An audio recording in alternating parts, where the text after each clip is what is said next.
हाँ मैया के बाघवा खिसिया गई बा रेखा दीदी पर एकदम मुंह बा के पड़ जाता आ काहे खतीरा कहता कि हमरो फोन चाहिए। अच्छा वो फोन चलाइयो भाई छोटका फोन ना हाँ बड़का फोन चाहिए भाई बड़का फोन मांगता मुँह देखिए फोन हाँ फोटो खींचिया कहता कैसे किया रे मैया तो हर से रवा हो भागतावा से फोन मांगता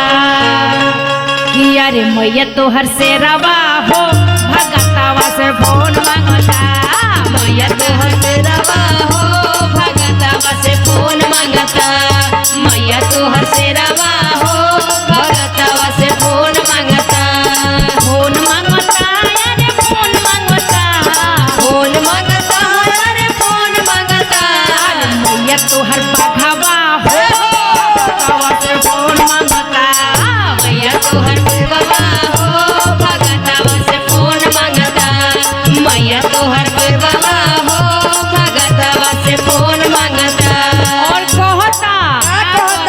कहता कि हमू बतियाए सब भक्त लोग से और सुनीता से बतियाई से रवा रेखा दीदी से बबीता दीदी से भी बतियाई मधु से नेहो से बतियाई सब मैया के खबर दी कहता कैसे अरे कहता कि सेवा का से हम बतियाई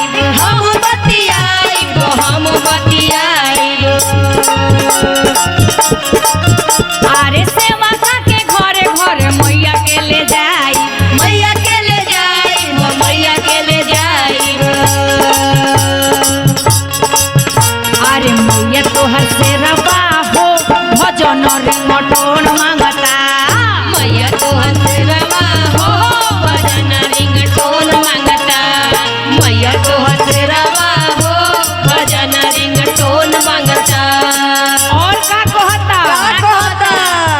कि हमरा एयरटेल के सिम ना चाहिए हमरा जियो कौन सिम चाहिए जियो का चाहिए अंबानी वाला कितना टावर रहेला फूल एकदम से फूल रहेला कहता कैसे जियो के सिम मांगे टच वाला फोन हो टच वाला फोन हो टच वाला फोन हो जियो के सिम मांगे टच वाला फोन हो टच वाला फोन हो टच वाला फोन हो और का कहता कि हम दिन भर बतियाए आप फोन लोन पर मांगता फोन मांगता अरे कहता कि भर दे धीरे धीरे लोन हो धीरे धीरे लोन हो धीरे धीरे लोन हो कहता कि भर दे धीरे धीरे लोन हो धीरे धीरे लोन हो धीरे धीरे लोन हो ये तोहर से रवा हो कि फोन खातिर लोन मांगता मैया तो हर से रवा हो कि फोन खातिर लोन मांगता मैया तो हर से रवा हो कि फोन खातिर लोन मांगता मैया तो हर से रवा हो भगतवा से फोन मांगता मैया तो हर से रवा हो भगतवा से फोन मांगता